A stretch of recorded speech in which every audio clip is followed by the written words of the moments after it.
USAID, Agency for International Development, not USAID, USAID, funded international NGOs that were able to cobble together and bring 30 million people from across the globe to the border of America. 30 million people.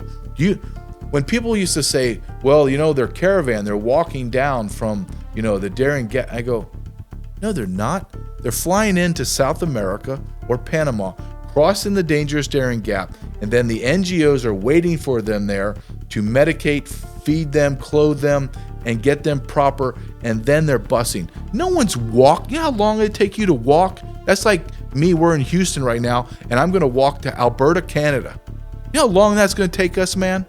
That's gonna take us 6 months to a year, if we're lucky. If we don't get snowed in or die out there. Right. Who's feeding them? Who's providing 30 million people meals, clothing, medicine, transportation? Well, we are. Everything that we did was against the law. And who was the ringleader? Was the Secretary of DHS, Alejandro Mayorkas. And everyone thinks Alejandro Mayorkas fell from the sky. Alejandro Mayorkas was the director of USCIS, United States Citizenship and Immigration Service. They're a powerful organization within DHS and immigration.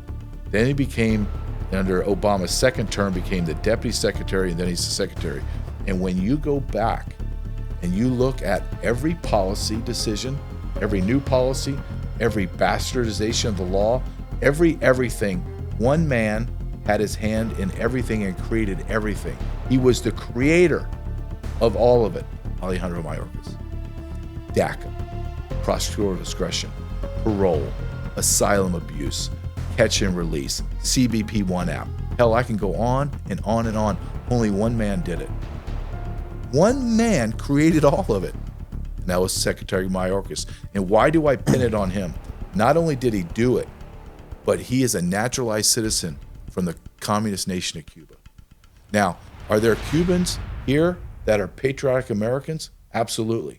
But when I look at a man that comes from a communist nation, naturalizes, and then destroys American sovereignty, I have to connect those dots. He's a traitor. Our DHS, who has billions of dollars, washed the money clean through FEMA, and FEMA gave it to the NGOs, the Catholic Charities, the Jewish Family Services, HIAS, Lutheran Family Services, and all these domestic NGOs that have international ties, so their international brothers and sisters brought them to the border. The domestic half of the other side of the NGOs brought them into the interior of America. They planned this out. The NGOs were fully funded now, and were getting billions of dollars. So they had their whole apparatus set up. So they were moving bodies as fast as they can get them. And it was the greatest theft of American money since COVID. Hundreds of billions of dollars. And they moved the people into the interior. And they did it through the NGOs. And now we're beginning to see, right, through Doge, that what is the money laundering machine that all the politicians have been using for decades, and it's the NGOs. So the federal government made the determination that they don't have the manpower, the resources, the vehicles, etc., to move those bodies. So we had to make a partnership, an evil partnership with the NGOs. And let me give you an example of the money, okay? So I interviewed a guy for my documentary that worked in DHS and was responsible for Jewish Family Services payment. He would hit the electronic fund transfer. And he told me the biggest check I cut to Jewish Family Services was $600 million for about 2 or 3 months. And it was renewable. Then he said, the real theft was not the 600 million. I was like, what are you talking about? $600 million. And I said, Catholic Charities is bigger than Jewish Family Services. They're getting more? Yeah. Lutheran Family Services is about the same size as Jewish Family Services. Are they getting the same? Yep. He says, but that's not the bad part. And I'm thinking, well, what the hell's the bad part? He said, Well, once I give Jewish Family Services a $600 million, all of the NGO organizations underneath Jewish Family Services come out of the woodwork and say, we work under Jewish Family Services and we need money for COVID test. We need $5,000 for food, $5 million for food. We need $10 million for clothes. And I said, well, what did you do?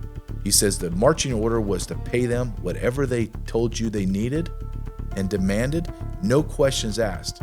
So you sent $600 million to Jewish Family Services, but then you laundered tens of millions of dollars through their NGO network up to Jewish Family Services. Then you go down and you look at HIAS.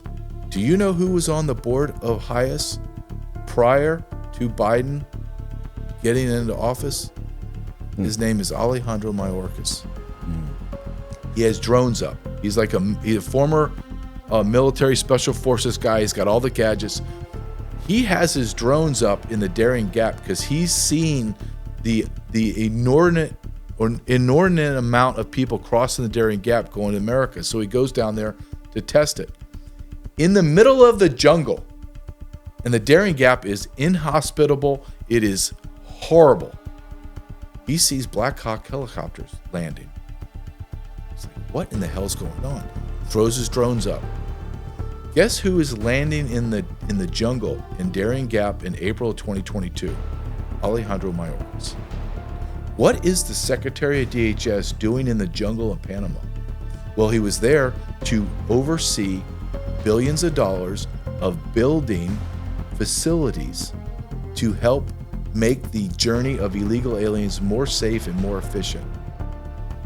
Fast forward to 2024, Alejandro Mayorkas is on the ABC Sunday show, and this is one of many times that he openly admits, yes, we went down there and we built brick and mortar buildings in 4 to 5 different countries to facilitate illegal aliens' journeys to be more efficient.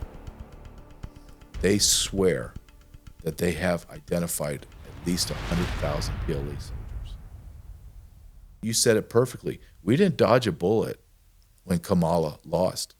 We dodged a nuclear missile that was going to obliterate America.